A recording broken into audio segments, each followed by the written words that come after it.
Greetings and salutations, everyone. I hope everyone is doing well today.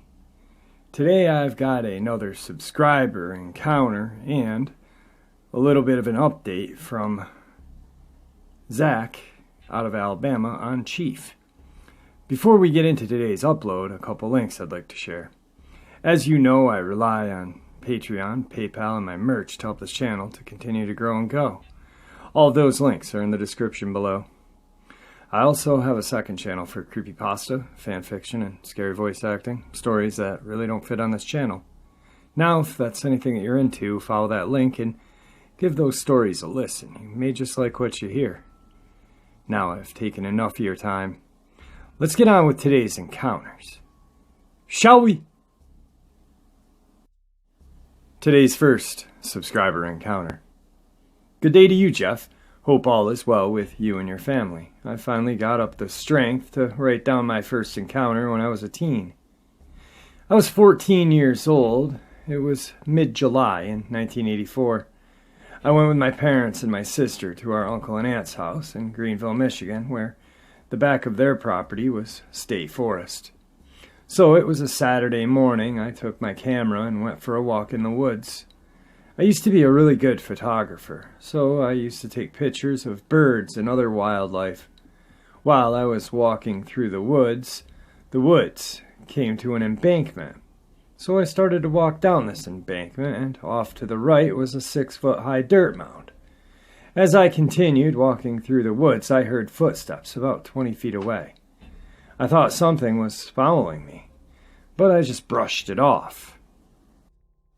So I continued to walk through the woods where I came to an opening in the woods where I started photographing woodpeckers and some sparrows. Then I started walking to the other end of the opening, and that led to a deeply thick forest where I started to get lost and came upon a swamp. That's when I started hearing the footsteps again, but this time they were getting closer. That is when I decided to get out of that thick forest and swamp area and try to find my way back. I was gone for almost 2.5, 3 hours. That's what my dad said when I saw him.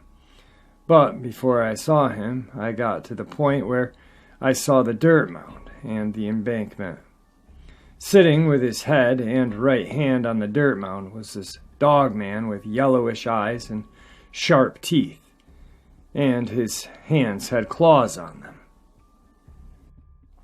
I was trembling in my shoes, and that's when I saw my dad, and he yelled, "Hey, are you okay?" I said, "Yeah, but that's after I pissed myself." Then I looked back at the dirt mound where I'd seen the Dogman, and like a whisper in the wind, he was gone. I didn't hear a sound of the Dogman running away or any other movement. For as good a photographer, I was too scared to do anything. I was lucky that I saw my dad when I did, or I might not have lived another day. It took me lots of years to get this one encounter off my chest. Thank you, Jeff, because your channel has helped me overcome my weakness of my very first encounter. Because I know now there are other people out there like me. God bless and be safe. Usually I save this for the end, but I want to thank you for sharing your encounter with me, and all of us. I know that it's almost been about 3 years since you contacted me and told me you had an encounter and wanted to share it. You just needed some time. And I'm glad that you were able to share it. I'm glad that there were other people that were coming out and gave you encouragement. Hopefully this will help you in the PTSD or bafflement that our brains have when we see one of these creatures. So thank you very much for sharing your first encounter with us. I truly appreciate that. Tonight's second part of the upload is the update from Zach in regards to Chief. Jeff, I'm writing you right now just to inform you some more about Chief. I'm scared to say too much because I don't know if you know what I mean, even they don't know some stuff, but I do want this shared with everyone because it needs to be shared. He calls the werewolf a Limerickkin. He and his people have shared lands with them for years. Because of the white man, he puts it he's 100% Blackfoot Indian and speaks not too good of English. That we have made our own war with them. We call them evil, but man is evil. Man is born with evil. The wolf is a guardian of the land, just as the eagle is the guardian of the sky. As he is telling me this stuff, he looks at me with a serious look and tells me some want to use this as power. Some have taken from what don't belong to them, but it's people like you, aka him, talking about me that can bring peace, and the wolf knows, but why is it you want peace with them? And I told him because to me we are all equal. If we are alive and walking the same earth and breathing the same air, then we all deserve the same thing. And all should live at peace, and if I have to fight a fight for peace and stand up for them, I will. As soon as I finish saying this, he smiles and says, "My friend." Jeff, when he said that, a feeling inside me turned into happiness. And it was that exact same happiness that I got from Buddy. As soon as he said that, I looked at him and told him with some emotion behind it that I missed my friend, and he goes, "Who was your friend?" And I tell him, Buddy, the wolf, I have spoke with you. He laughs and goes, "My boy, have you looked deep down inside and searched for him?" I'm sitting down confused, not knowing what he's talking about. And that's when he stands up and walks to the cabinet and pulls out a wolf's head carved out of wood and says, "Hold this," and goes to the light some incense and tells me, when you're one with the wolf, gone or not alive or dead, the wolf still lives on you. Sits back down, and we're at his kitchen table. He lives deep in the woods, and doesn't even have cable or nothing, only a cell phone, and his mid-sized cabin. But as we are sitting at the table, he says, "Close your eyes, and think about Buddy. What is it about him you miss the most? And if you feel like you need him, call him, not out loud, but out loud in your heart." Jeff, as soon as I began to focus, that wolf head in my hand begins to get warm. And then I feel a jolt through my right arm into my shoulder. I tell him what I have felt, and he says, "Hold out your left hand." The wolf head was in my right hand. And as I felt him touch my hand, it didn't feel like a human hand at all. It felt like fur and like canine pads, like they have on their paws. And soon as he touches my hand, I get a quick flash of Wolf's face and eyes. I fight to keep my eyes shut. I squint my eyes harder. In slight fear, I say, "Chief, I just saw a wolf head with yellow eyes." He says nothing to me. Then I feel a strong vibe of positive energy come over me, and in my head I heard a deep voice with slight gargle. "I am safe, my friend." My body flooded with emotion, and then I heard another voice say, "Open your eyes, boy." And when I opened my eyes, Chief went from looking dark tan, long black mixed little white-gray hair and brown eyes to yellowish tint color in his eyes. Reminded me of Buddy's, and he spoke again, and his voice wasn't his now. I know all this sounds like a movie or bullshit, but I put this on the holy word. This all happened, and why I'm honestly nervous to even talk about it, and why it's honestly taking me time to speak on the channel, In all my young years so far, never would I have expected to be a part of something like this.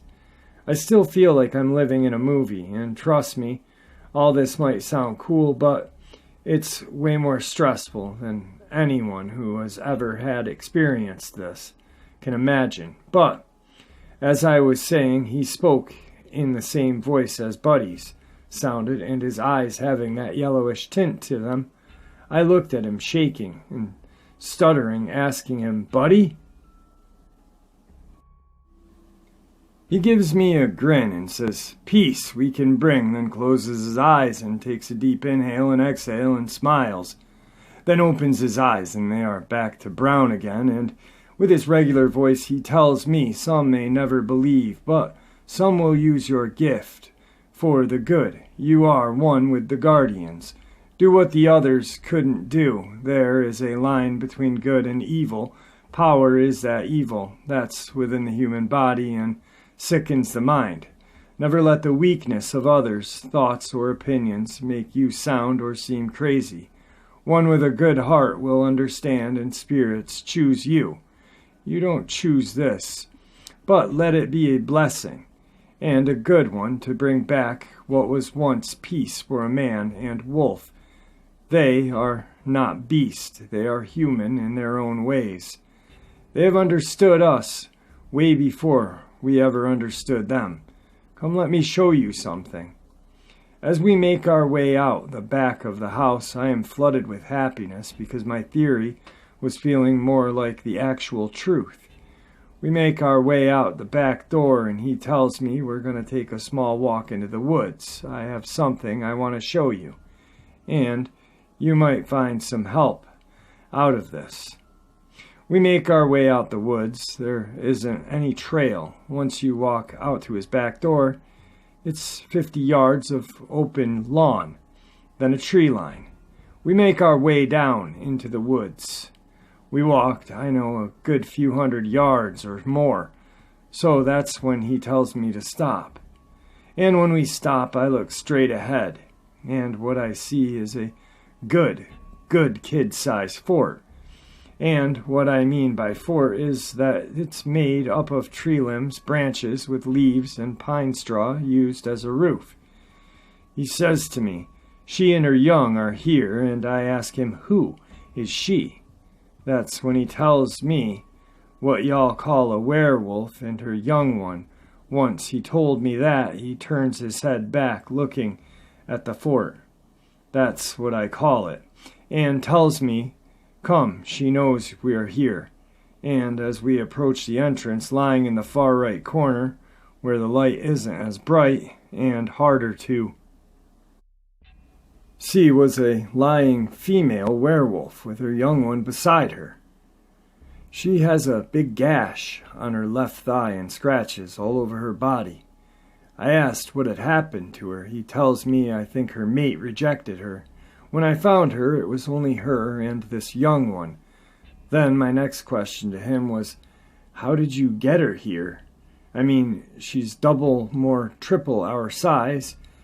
That when he says, "When you are one with the wolf knows you're good. Plus, she's been my friend for a long time. She is my buddy, as your buddy is yours." As we are talking, the female werewolf makes a human-like moan and begins to say, "Chief." He, your friend, the chief, says yes, he wants peace. He sees us as family. She smiles, and then the young one walks up on all fours toward me. It's a boy, and on all fours, it's about 3.5, 4 feet tall. Begins sniffing me and rubs his head on my thigh. Grabs my shirt with his small hand, stands up, then points at his mom, trying to say hurt. I look at him and say, "We will make sure she's better, I promise. Mom is safe." He has a little frown and walks back to his mom. And we leave and begin our way back to his house, and as we are walking back, he says, "I want you to know that your friend is alive. You believe me, right?" And I said, "Yes, I know that was him earlier, but how did you do that?" He goes, "Son, there are things that not all can understand. Just know I am one of the very few left. I'm going to share more, but I want to wait till I can talk in person right now. This is just a lot on me to take. But please make sure to share this. Even Chief wants the truth out. Once I'm okay enough to talk on the channel, I will." Alright, first, I am looking forward to having Zach on the channel to discuss this. I